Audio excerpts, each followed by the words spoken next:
So, hello and welcome to the show, my dear friends. I hope the whole family is well. Let's talk about today's story. Today's story is the story of theft, which lasted for 30 years and was the reason for the distance between the two countries. It is the story of a thief who unknowingly laid the foundation of enmity between the two countries and who also spoiled the relationship between the two countries. These two countries do not look at each other. They have no relationship with each other. This process went on for 30 years. And why? Because a thief committed a theft. After 30 years, on January 26, the news came that the old relations between Saudi Arabia, Bangkok, and Thailand were being destroyed. The Prime Minister visited Saudi Arabia and said that he would forget about the theft. Now, let's start a new relationship.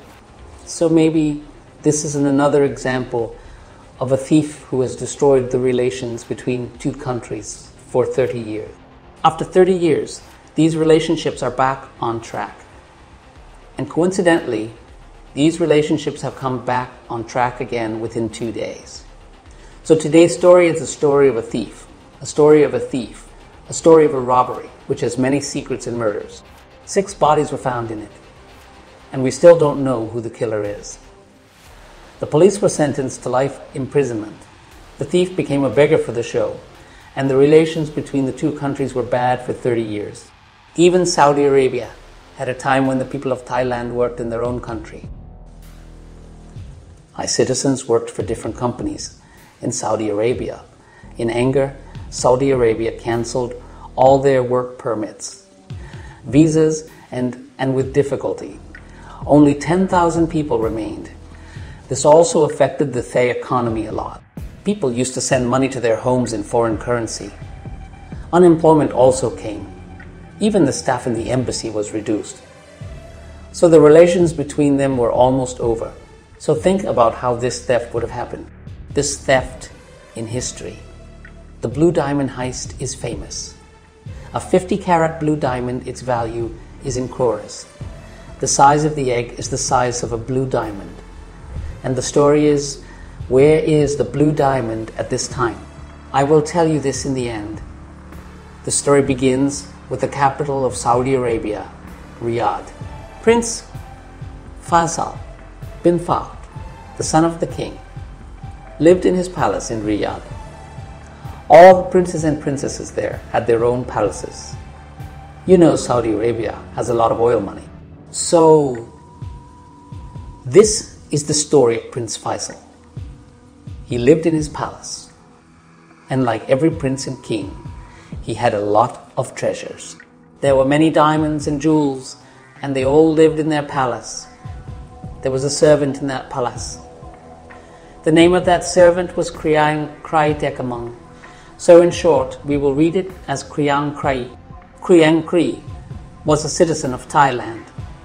He was a citizen of Thailand. There was a place called Lampong. He lived there, and for about 10 years he worked in Riyadh, in the royal palace. And Prince Faisal Bin Fahad was his most important employee. He was responsible for cleaning the house and taking care of other things.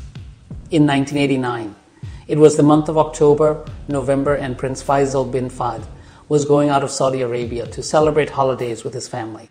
The Kriangkrai knew about this because it was part of their routine. They knew where they would go, when they would go on holidays, and in which country. The Kriangkrai, who worked in the house, would reach every corner of the house. He knew where the valuables and jewelry were. He also knew that there were a lot of valuables in the house. He thought that he had had enough of the job. He would give up a long life and take whatever money they get from here and return to Thailand and spend the rest of their lives in a royal way. But there was also a fear that if they were caught stealing in Saudi Arabia, then they would be cut off. This is a big risk, but greed has become a burden on the risk. And he decided that he would hit with a long hand. He got the opportunity in September, October, and November 1989. Prince Faisal went out of Saudi Arabia with his family. Now, there is no one in the palace. There are servants and servants. Now he used to reach every corner of the palace in the name of cleanliness. He knew that there were 3 or 4 such cabinets that were often open because people in the royal palace were eager to steal the law. There is very strict, and he knew that whenever the prince or his wife had to go somewhere, he knew how valuable the jewelry was in the closet, and he got a very good opportunity. There were no princes. One evening, all the carvers were working, and in the evening, their doors were shut. He hid himself in the same room where the jewelry was kept. The other carvers left, and he stayed in the room. He knew nothing. He only knew that all of the valuables were there. He started keeping all the jewelry in a bag, in 2 or 3 cabinets, as much as he could. Later, he found out that his weight was about 30 kg. He thought it was a lot of money. Now he had to hide this money because now it was not so easy to leave the palace. So what do we do now? He had already planned it. He used to clean the house. He used to have everything from a dustbin to a vacuum cleaner. He used to keep his bag in it. He took all the jewelry and put it in the vacuum cleaner bag, and he hid it in a corner. It was a piece of junk. The attitude of the royal family was the same. Who would touch it? Who would go there? And who would see it? And the real owner was not even a prince. So he used the vacuum cleaner, bags, and other things to clean up. He put all the jewelry in. Now he took out the jewelry and kept it in a separate place. Now he has to send it to Thailand and Saudi Arabia. This is the second problem. But he had already thought of a solution to this problem. He had planned to send all the jewelry through cargo, and cargo is also carried by ship between Thailand and Saudi Arabia. So he packed all the vacuum cleaners in bags and then slowly removed them from the palace. The cleaning stuff would fly out of the palace, and it was easily removed from the palace. After that, he reached the cargo office, and he gave an address to the cargo office, and it saves the fees. Now he has done the cargo and comes back to the palace. Now he has to go out himself. No one has been informed about the theft yet. Why? Because the prince is not at home. The princess is not at home. The princess is not there. And if she comes once, it will be known. So before she comes, she has to leave. He has carried the cargo. Now he also had the idea that when he reached Thailand, the Thai customs would check the cargo to make sure there were no drugs or other things. He said, "This is going to be difficult. We will get caught." So he took out his burden. Before this, he had already sent some cargo to Saudi Arabia, where people who worked in royal families got gifts, were happy, and gave prints. So he used to send them home from cargo. So he had an idea. That's why he planned the cargo. Now, he also knew that the customs would stop there, so he would ask for money. So he knew that the customs are very corrupt. They take bribes, and many times after giving bribes, he took out a lot of things. He sent a vacuum cleaner and jewelry in his bag. He put an envelope in it and put a letter and some money in it. And this letter was in the name of Fayaqustam. And he wrote in all the documents that were there that there were some pornographic things in them. And pornographic is also a kind of ban there. So there is nothing else. So please let it go. Thank you. And this was your vision. He invested some money in Riyadh. According to Thai customs, based on the way the custom thought, he came up with the same idea. He saw that this was a vacuum cleaner. But he didn't look into it. He got his vision, read the leaflet, and kept the money. And after that, according to that, he knew that in a few days he would reach there. Now, he quietly leaves Saudi Arabia and reaches Thailand.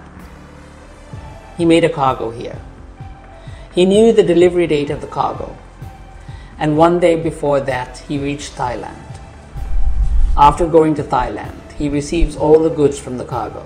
Then he knew that it was about 30 kg of jewelry, but he had no idea how much it was. After that, he reaches his home in Lampong. Now there was this problem of how to sell it.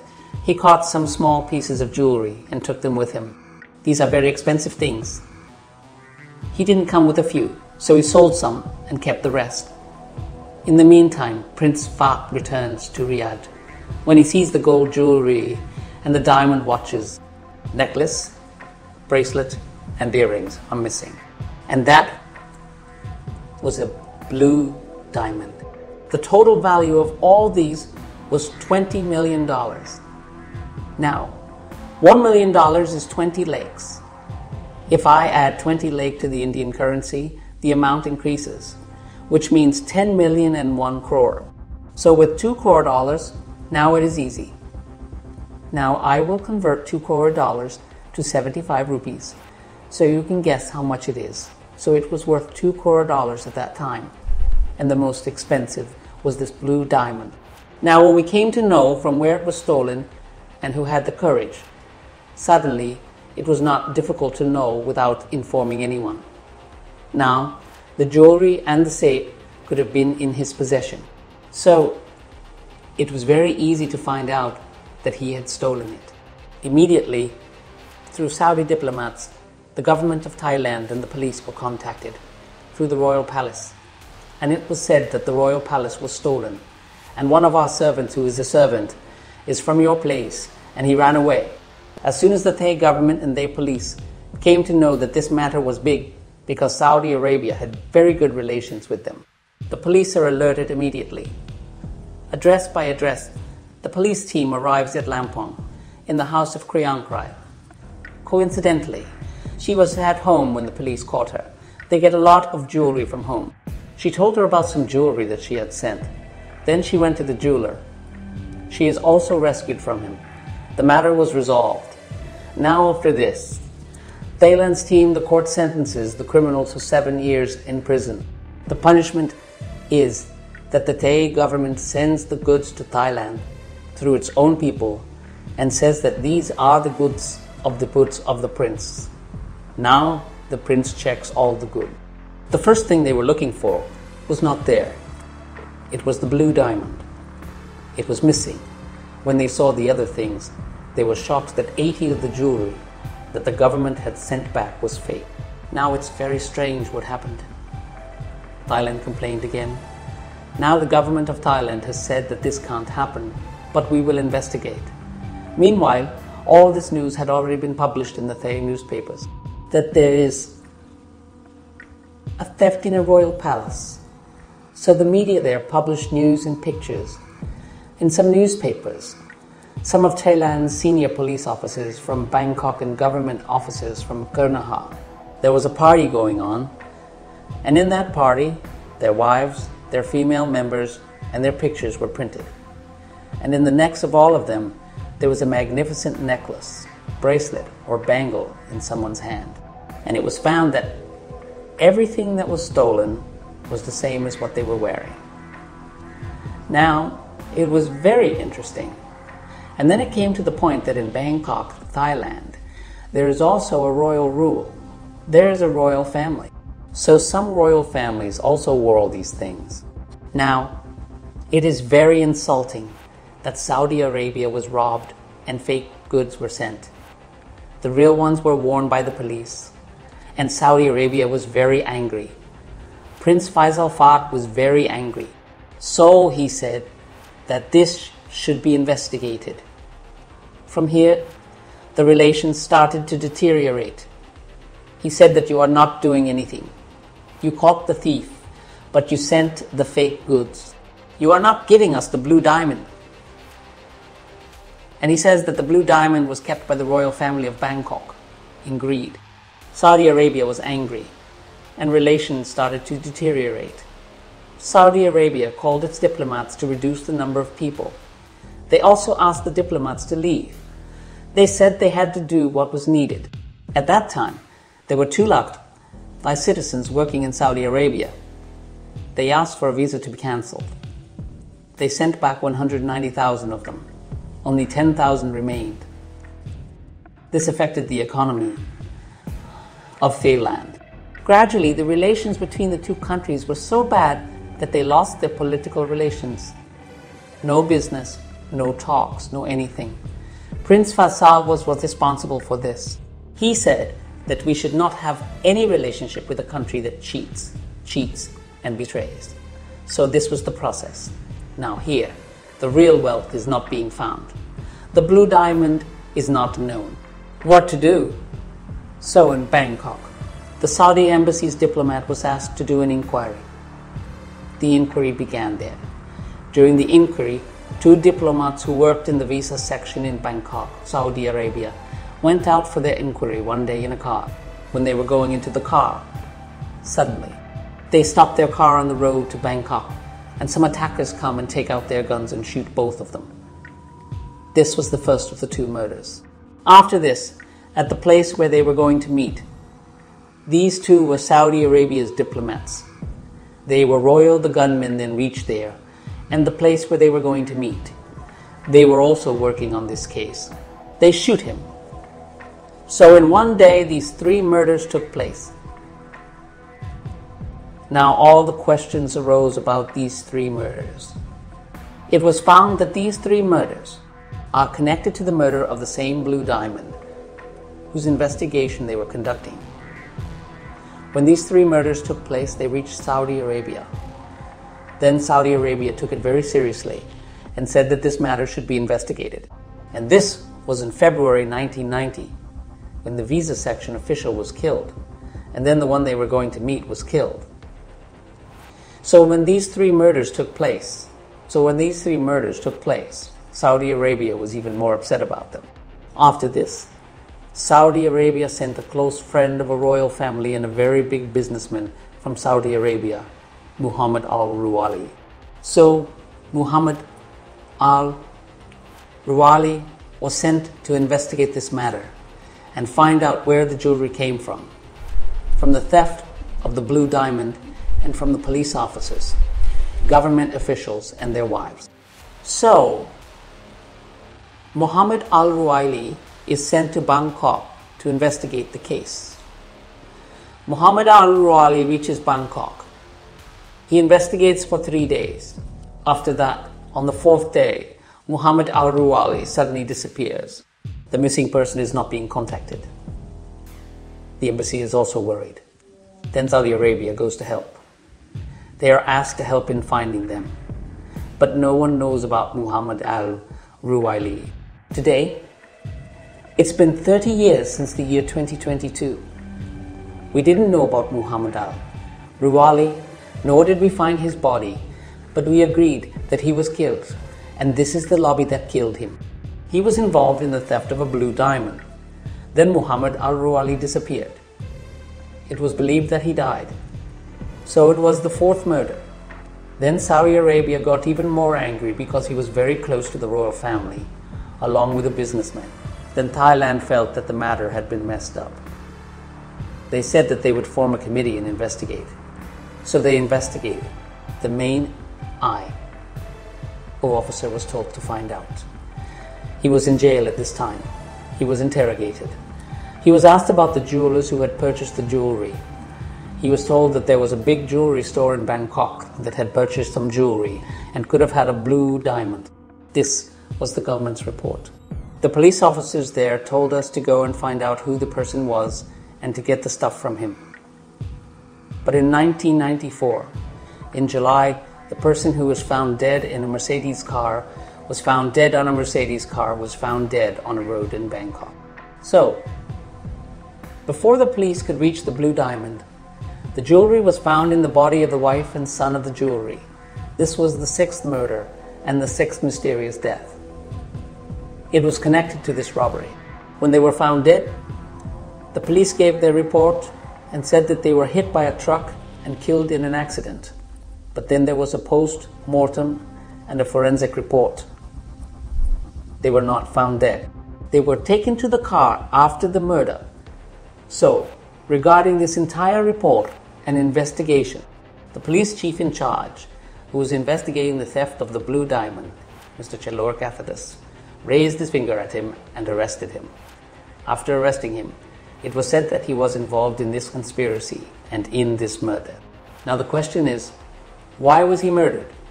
Which secret is being hidden? After which he was presented in court. The court heard the sentence of life imprisonment for this police chief, and he spent 20 years in jail. After 20 years, he came out of jail. But still, the mystery of the murder did not open up. We found out where the blood diamond was. But the story that came out was like this. The story was that when Kriangkrai reached his house, he was having trouble selling the jewelry he was holding. He sold some jewelry and realized that he had brought it from the right place. They kept moving forward. And then, because this was connected to the royal palace of Saudi Arabia, they reached the royal family of Bangkok. It is said that the royal family of Bangkok liked the jewelry very much. They kept most of it and stayed with the royal family in Bangkok. And the rest of the big police teams were busy with this work. So to please their wives, they gave it to him. And after that, when this matter increased and it was said that such relations were getting spoiled, the jewelry was copied from the jewelers and sent to Saudi Arabia to fool Saudi Arabia. 80 of the jewelry was fake, and no sign of the blue diamond was found. Both their relationships were ruined. Neither did they get the real diamond nor the real jewelry. A police officer went to jail and was murdered. In 2016, Kriangkrai suddenly regretted his actions. He says that he lost his life because of the theft. He lost his respect. He did not do well. He changed his mind. He said that his punishment is that he will live the life of a beggar. After that, he became a regular beggar, which was the whole process of making it. He followed those rituals, and in 2016 he became a beggar. Even today, he is in Lampong. He has a family, and he says that he has changed his name too. He says that he has no connection with the old memories. If someone talks about him, he gets hurt. Whatever small work he gets, farming, labor, washing the goods, he does it. He feeds his family, and he says that he is happy about it. And what I did was the biggest mistake of my life. But he said that the police had taken all the jewelry from me, and the jewelry that I had sold had also been recovered from there. But how did they change the jewelry? Who changed it? Where did the blue diamond go? He didn't know anything about it. He was afraid that the police would kill him if he didn't sleep for a week, so that he could tell another story and put everything in it. But anyway, he was saved. But he will always regret the crimes he committed. And that is why he will live his life like a beggar. But after becoming a beggar, he told his family that this was his responsibility. So I will do that too, but I will work hard. So he is still here today, and he is living a lost life. After 30 years, on January 26th, that is 2 days ago, the Prime Minister of Thailand, Saudi Arabia, arrived in Riyadh and meet the royal family there. And after that, both countries say that now this blue diamond and those 30 kilos of jewelry will forget these things and start a new relationship again. They forget that theft and that thief too. And after that, 2 days ago, a new relationship between the two countries started again. So one thief and one thief kept the two countries apart for 30 years. Now, both those countries are closer. This was the story of Blue Diamond, also known as the Blue Diamond Heist.